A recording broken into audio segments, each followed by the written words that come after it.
हाँ तो विद्यार्थियों, बीए थर्ड ईयर में अपनी विचारक वाली किताब के अंदर जो कि पहला पेपर है, इस बुक में हम आज अगला विचारक लेते हैं और वो विचारक है जेरेमी बेंथम। इंग्लैंड का दार्शनिक है बेंथम। तो बेंथम के विचार ही आएंगे इसमें कि बेंथम कौन है, बेंथम ने कौन से ग्रंथ लिखे हैं, बेंथम ने अपने अपने महत्वपूर्ण कौन कौन से विचार दिए हैं, उसने राजनीति पर, समाज पर, शासन पर, कला पर अपने क्या विचार दिए हैं। तो हम बात कर रहे हैं बेंथम, जिसका पूरा नाम है जेरेमी बेंथम, जिसका जन्म हुआ था 1748 में और मृत्यु हुई थी 1832 में। तो बेंथम इंग्लैंड का दार्शनिक, उपयुक्तवादी विचारक। कैसा है उपयुक्तवादी? उपयुक्तवाद को जानना है आखिर उपयुक्तवाद है क्या। यूटिलिटी, उपयुक्ता, जिससे बना है उपयुक्तवाद, यूटिलिटिज्म, उपयुक्तवाद। तो उपयुक्तवाद के ये प्रवक्ता रहे हैं, प्रवर्तक हैं। एक तरीका से हम उपयुक्तवाद को जाने अर्थ के रूप में, तो उपयुक्तवाद आखिर क्या है। उपयुक्तवाद, इसके नाम से लग रहा है कि एक ऐसी विचारधारा है जो हर चीज को जीवन के लिए उपयोगी मानती है, अच्छी मानती है, और ये मान करके चलती है कि जो चीज हमारे लिए अच्छी है, उपयोगी है, वो तो हमारे लिए एक तरीका से सुख देगी। जो हमारे लिए उपयोगी नहीं है, महत्वपूर्ण नहीं है, बेकार है, सीधी सी बात है, वो हमें दुख देगी। उपयुक्तवाद इसी चीज पर निर्भर करती है कि किसी चीज की उपयोगिता अच्छे के लिए है तो वो सुखपूर्ण है, यदि उसकी उपयोगिता अच्छाई लिए हुए नहीं है, यदि उसमें कुछ गुण नहीं है, हमको सुख नहीं देती है, तो वो बेकार है, व्यर्थ है। तो ये चीज हम जानेंगे कि उपयोगिता आखिर क्या है, जो कि दो महत्वपूर्ण आधार स्तंभ पर टिकी हुई है, सुख और दुख। यानी जो चीज हमको सुख देती है, आनंद देती है, वो तो अच्छी है, उपयोगी है, और जो चीज हमें आनंद नहीं देती है, वो हमारे लिए कोई महत्व नहीं रखती है, कोई उपयोगी नहीं है, कोई मतलब की नहीं है। तो ये चीज है उपयुक्तवाद, जो कि और विस्तार से जानेंगे। कुछ इसके महत्वपूर्ण ग्रंथ हैं, इसमें एक शासन पर कुछ विचार लिखे हैं। एक है principle of introduction of law, एक है मॉरल एंड पॉलिटिकल इकोनॉमी। ये उसके कुछ ग्रंथ हैं शासन पर। कुछ फ्रेगमेंट ऑन गवर्नमेंट, ये शासन पर निबंध। दूसरा है प्रिंसिपल ऑफ इंटरनेशनल लॉ, एक है इसमें मॉरल एंड पॉलिटिकल इकोनॉमी, ये उसके ग्रंथ हैं। और भी हैं उनको, लेकिन ये महत्वपूर्ण ग्रंथ हैं जिनमें उसके आर्थिक, राजनीतिक, सामाजिक, नैतिक विचार देखने को मिलते हैं। उपयुक्तवाद, यूटिलिज्म आखिर क्या है। वैसे हम बेंथम से पहले की बात करें तो बेंथम से पहले उपयुक्तवाद की जो बात हमें देखने को मिलती है, वो यूनानी विचारधारा में भी देखने मिलती है। यूनान में इसका पहली बार प्रयोग हमें एपिक्यूरन के दर्शन में मिलता है। एपिक्यूरन पद्धति रही है, एपिक्यूरन एक दर्शन है जिसमें उपयुक्तवाद की बात बताई गई है, सुखवाद की बात बताई गई है कि व्यक्ति का जीवन सुखपूर्ण होना चाहिए। ये बात हमें जैसे यूनान में देखने को मिलती है, ऐसे ही हमें एक और चीज है यहाँ पर, चारवाक संप्रदाय, जो कि भारत का रहा है। चारवाक संप्रदाय प्राचीन भारत का संप्रदाय, जैसे प्राचीन यूनान में एक एपिक्यूरन संप्रदाय हुआ, दार्शनिक विचार जिसमें रखे, जिसमें सुख की बात कही गई, ऐसे ही भारत का एक सुखवादी संप्रदाय जो हुआ, जो सुख की बात कर रहा है, उसका नाम है चारवाक संप्रदाय। क्या है विद्यार्थियों? चारवाक संप्रदाय। चारवाक संप्रदाय ये मान करके चलता है कि व्यक्ति का जीवन एक बार ही मिलता है, तो व्यक्ति को अपने इस जीवन को अच्छा, सुखी, संपन्न बनाना चाहिए। चाहे व्यक्ति को दूसरों से कर्ज ही क्यों ना लेना पड़े, उसे अपने कर्ज लेकर के भी जीवन में सुख शांति स्थापित करनी चाहिए। ऐसा विचार जो दिया, वो दिया चारवाक संप्रदाय ने। क्या समझे? इसमें माना गया है कि व्यक्ति का जीवन ही सर्वोपरि है और यह लोक की ही बात करता है, ये परलोक की कोई बात नहीं करता है। इसका तो यही मानना है, ये जीवन ही सर्वोपरि है। इस जीवन में हमें जो कुछ सुख प्राप्त करना है वो कर लेना चाहिए, ऐसा इस चारवाक में माना गया है। इसने एक अपनी बहुत अच्छी बात कही है कि जब तक जियो चैन से जियो, कर्जा लो और घी पियो। यानी व्यक्ति को जब तक जीना है सुखपूर्ण जीवन जीना चाहिए, चाहे उसके पास धन नहीं है फिर भी उसको कर्जा लेकर के अपना अच्छा जीवन बिताना चाहिए। ऐसा विचार दिया है इस चारवाक संप्रदाय ने।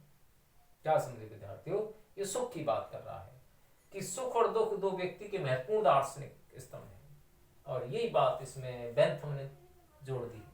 बेंथम जो इस उपयुक्त बात का महत्वपूर्ण प्रवर्तक है, दार्शनिक है, व्याख्याकार है, इसने बताया है कि व्यक्ति जीवन भर सुख और दुख के चक्कर में अपना जीवन घुमा देता है। वो हर वक्त यही सोचता है कि मुझे सुख कब मिले, कैसे मिले, ज्यादा मिले, यही तरीका में फ्राक में घूमता रहे, और दुख से बचना चाहता है कि व्यक्ति को ज्यादा से ज्यादा तो सुख मिले और कम से कम दुख हो, वह दुखों से छुटकारा पाना और सुख को प्राप्त करना चाहता है। ये हमारे जीवन की एक महत्वपूर्ण उपलब्धि होती है, ऐसा हम भी मानते हैं। लेकिन यहाँ विचार हम किसके दे रहे हैं, जेरेमी बेंथम के दे रहे हैं। तो बेंथम ने व्यक्ति के जीवन में सुख और दुख दो महत्वपूर्ण आधार स्तंभ बताए हैं कि जीवन में दो एक महत्वपूर्ण ये ऐसी चीजें हैं, दो महत्वपूर्ण कड़ी हैं जिनसे हमारा पूरा जीवन चक्र क्या है, चलता रहता है। तो सुख दुख के बारे में आगे बता रहा है बेंथम कि 15 तरह के तो सुख होते हैं, यानी सुख के कितने प्रकार होते हैं, 15, और 11 प्रकार के होते हैं दुख। 15 प्रकार के सुख हैं, जैसे एक तरीका से हमें शिक्षा का सुख है, संतान का सुख है, एक तरीका से हमें स्वस्थ शरीर का सुख है, एक तरीका से हमें अपनी बुद्धि का सुख है, बौद्धिक सुख है, ये हमारा शारीरिक है, एक मनोवैज्ञानिक सुख है। तो सुख होता है एक धन दौलत का है, भाई हमारे पास ज्यादा धन दौलत है, वो एक सुख का एक माध्यम है एक तरीका से। तो सुख है एक अपनी इंद्रियों से प्राप्त होने वाले सुख है।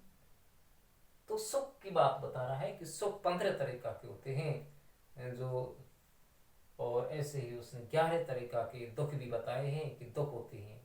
जैसे कोई पीड़ा है, कोई कष्ट है, कोई धन अभाव है, अशिक्षा है, कोई कर्ज है, ये क्या हो गए, एक दुख हो गए भाई हमारे दुख है। अपमान हो गया, जैसे एक प्रशंसा है, एक ख्याति है, यदि व्यक्ति की ख्याति बढ़ती है तो वास्तव में उसको सुख मिलेगा, यदि व्यक्ति की ख्याति खराब होती है तो उसको दुख मिलेगा, सीधी सी बात है।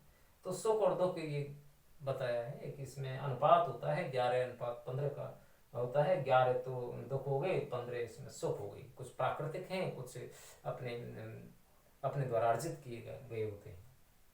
अब स्रोत बता रहा है बेंथम, स्रोत बता रहा है कि हमें सुख दुख कहाँ से मिलते हैं।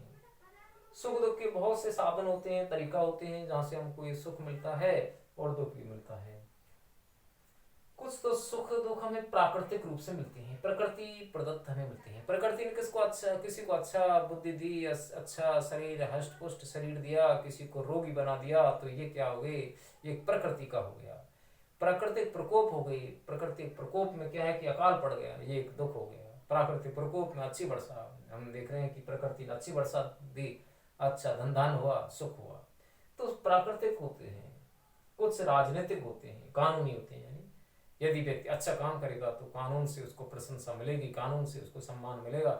तो ये माना है कि कानूनी सुख भी होते हैं।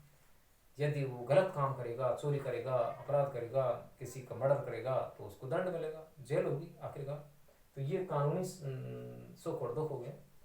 नैतिक हो गया, हम अच्छा काम करेंगे, भलाई का काम करेंगे तो ये हमें नैतिक सुख देगा। और एक धार्मिक हो गया कि धर्म से हम लगाव रखेंगे, धार्मिक विश्वास रखेंगे, ईश्वर में आस्था और श्रद्धा रखेंगे तो हमें एक तरीका से धार्मिक सुख मिलेगा। धर्म में हमारी श्रद्धा और आस्था बढ़ेगी। और हम यदि धर्म के विमुख होकर के रहेंगे, धर्म से नास्ता नहीं रखेंगे, नास्तिक हो जाएंगे, तो ये हमें दुख देगा एक तरीका से, पाप बढ़ेगा। कहने का मतलब ये एक है लौकिक सुख, सामाजिक सुख एक तरीका से जो समाज से हमें मिल रहा है, लौकिक है। तो लौकिक जो सांसारिक सुख है, लौकिक सुख है, इस जीवन में जो हमें मिल रहा है, चाहे वो सुख है वो चाहे दुख है। तो इस तरीका से स्रोत बता दिए हैं 5 तरीका के।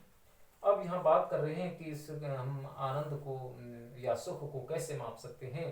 इसके लिए उसने एक पद्धति बताई है जिसका नाम है आनंद मापक पद्धति। क्या नाम है विद्यार्थियों, आनंद मापक पद्धति। कि कैसे हम ये आकलन करें कि हमको सुख मिल रहा है और कैसे हम ये जांचें कि हमको दुख मिला है। तो इसके लिए बहुत ही सरल तरीका से उसने बताया है कि एक आनंद मापक पद्धति होती है बताया है कि सभी प्रकार के सुखों को एक तरफ जोड़ लें और सभी प्रकार के जितने भी दुख हमको मिल रहे हैं उनको एक तरफ जोड़ लें। यदि दोनों के जोड़ बाकी करने में यदि सुख का पड़ला भारी रहता है, सुख ज़्यादा रहते हैं, शेष रहते हैं, समझ लो हमें सुख मिल रहा है। और यदि दुख का पड़ला भारी है, ये समझ लो कि दुख ज़्यादा रह रहे हैं, शेष रह रहे हैं, तो समझ लो कि दुख ज़्यादा है। तो ये तरीका बताया है, सरल सा तरीका बताया है। अब बताया है कि इसकी जो आनंद मापक पद्धति किन चीज़ों पर निर्भर करती है, बहुत ही अच्छी बात बताई है। इसके लिए बताया है, एक तो तीव्रता होती है, तीव्रता यानी उसकी जो गति, कितनी गति से मिल रहा है, बार बार मिल रहा है, या बहुत लंबे समय बाद हमको सुख मिला, या बहुत लंबे समय बाद हमको दुख मिला। एक है कि इसकी निश्चितता, निश्चितता है। एक अवधि है, अवधि क्या, अवधि कितने दिन रहे, एक क्षणिक होता है, एक लंबे समय तक रहेगा। निश्चितता है कि निश्चितता से मतलब यहाँ यही है कि उस पर निर्भर करेगा वास्तव में। ये निकटता है, दूरी है कि उससे हमारी किसी प्राणी से, किसी व्यक्ति से हमारी कितनी अच्छी निकटता है, कितनी दूरी है। तो दूरी और निकटता भी इसको प्रभावित करती है, आनंद मापक पद्धति को। एक करती है इसकी उत्पादकता, कहाँ से सुख दुख उत्पन्न हो रही है। एक है इसका विस्तार कि कहाँ तक ये कितने लोगों को, कितने व्यक्तियों को प्रभावित कर रहा है, और एक ही व्यक्ति को ये कितनी सीमा तक करता है। क्योंकि उसका विस्तार से मतलब ये है कि एक ही दुख, एक तरह का दुख किसी व्यक्ति को तो बहुत ज़्यादा दुखी कर देता है और किसी को कम करता है। तो ये उसकी क्या है कि व्यक्ति की सोच पर निर्भर करती है बात, ठीक है ना। एक है उसकी विशुद्धता, इस आत्मा और बताए विशुद्धता, प्योरिटी होती है। तो ये उसने बहुत तरीका बताए, सुख दुख मापक पद्धति के तरीका बताए।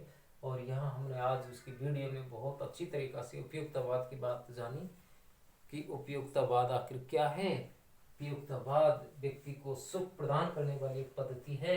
इसके दो महत्वपूर्ण आधार स्तंभ हैं, सुख और दुख। यानी इसमें बताया गया है कि व्यक्ति को अधिक से अधिक सुख प्राप्त करना चाहिए और दुखों से छुटकारा मिलना चाहिए।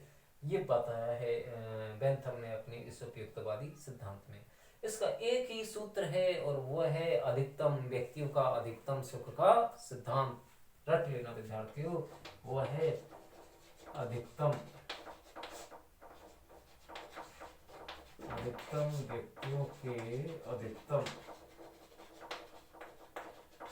सुख का सिद्धांत। ये उपयुक्तवाद इस सूत्र पर टिका हुआ है, एक ही लाइन पर इसका पूरा वर्णन आ जाता है। वह है अधिकतम व्यक्तियों का अधिकतम सुख का सिद्धांत। यानी हमको ज्यादा से ज्यादा व्यक्तियों को सुखी प्राप्त होनी चाहिए, ज्यादा से ज्यादा व्यक्तियों को सुख मिलना चाहिए। जब ज्यादा व्यक्तियों को सुख मिलेगा, अधिकतम सुख मिलेगा, तो उसी को उपयुक्तवाद मानेंगे, ऐसा बेंथम ने अपने इस सिद्धांत में बताया है। आगे और भी विचार बेंथम के आएंगे। उसने एक जेल सुधार के बारे में विचार दिए, कानून के बारे में दिए, प्राकृतिक नियमों के बारे में अपने विचार दिए। वो हम आगे कल देखेंगे। धन्यवाद।